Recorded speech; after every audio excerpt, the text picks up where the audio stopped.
Dreams क्लेयरवॉयंस के बारे में दो लोगों के बीच होने वाली घटना साइकिक ड्रीम्स या फिर ड्रेमोनेशन ड्रीम्स के बारे में भी समझी जा सकती है। इनमें दूरी कोई मायने नहीं रखती है। व्यक्ति चाहे लाखों किलोमीटर दूर बैठा हो, लेकिन इसके बीच कनेक्शन बना ही लेती है। इस वीडियो में हम इसके पीछे के साइकिक फिनोमिनल के बारे में बात करेंगे और जानेंगे कि आखिर ऐसा संभव कैसे है। दरअसल कुछ लोगों में एक खास बात पाई जाती है, वे किसी चीज़ या थॉट की कल्पना कर उसे किसी व्यक्ति को भेजते हैं जब वो सो रहा होता है। ज़्यादा अभ्यास होने पर वे जागते हुए भी किया जा सकता है, लेकिन इस समय व्यक्ति को डे ड्रीमिंग जैसा एहसास होता है जिसे वो ज़्यादा गौर नहीं करता है।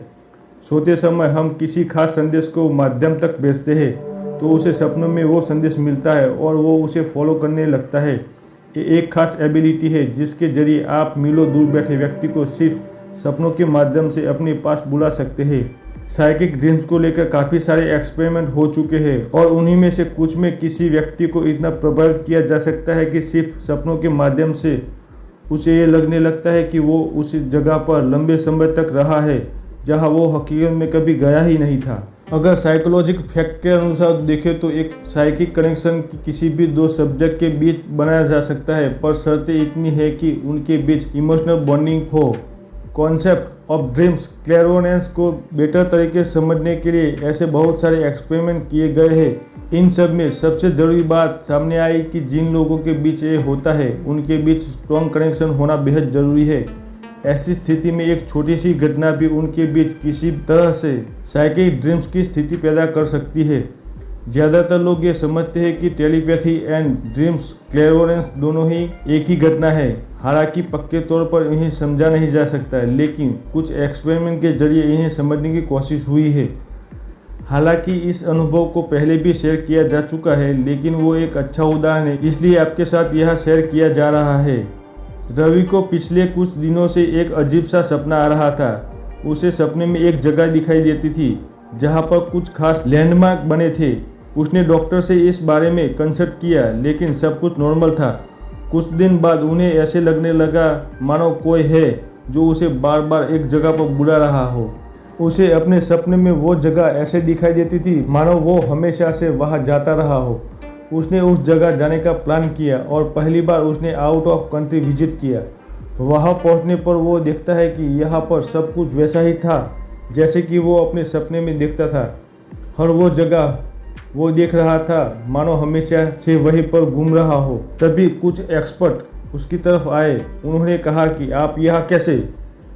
तब रवि ने बताया कि इस जगह को वो अपने सपने में देखता था। हालांकि वो कभी पहले यहाँ नहीं आया, लेकिन उसे लगता है मानो वो हमेशा यही का हो।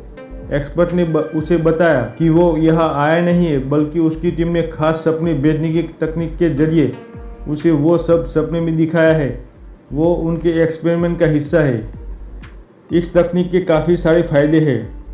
क्लेयरवॉयंस ड्रीमर्स उसके जरिए किसी व्यक्ति को खास संदेश के लिए तैयार कर सकते हैं। किसी बुरी याद को इसके जरिए बदला जा सकता है। आने वाले किसी संभावित खतरे को लेकर किसी को सचेत किया जा सकता है। दो लोगों के बीच काफ़ी मजबूत भावनात्मक कनेक्शन स्थापित किया जा सकता है। मनचाहे सपने देखने की ये तकनीक काफ़ी हद तक लूसिड ड्रीम्स की तरह लगती है और तनाव से बाहर निकला जा सकता है। क्लेयरवॉयंस ड्रीम्स फाइनल थॉट। हालांकि काफ़ी सारे पॉइंट यहाँ क्लियर हो चुके हैं, लेकिन मुख्य सवाल यह अब भी है, क्या इसी तकनीक के जरिए हम मरे हुए लोगों की बात कर सकते हैं? आखिर हम क्यों कुछ लोगों को महसूस करते हैं अपने सपनों में जब वो किसी संकट में होते हैं या फिर मरने वाले होते हैं? कुछ लोगों को मरे हुए लोगों के सपने आते हैं जब वो किसी बड़े संकट में होते हैं। ये एक संकेत होता है कि आपके अपने आप को लेकर अभी भी चिंतित है। इंसानी मन की सबसे बड़ी साइकिक एबिलिटी में से एक क्लेयरवॉयंस ड्रीम की खासियत होना आपको अलग बनाता है। मरे हुए लोगों से कांटेक्ट कर पाना भी एक तरह की साइकिक एबिलिटी है।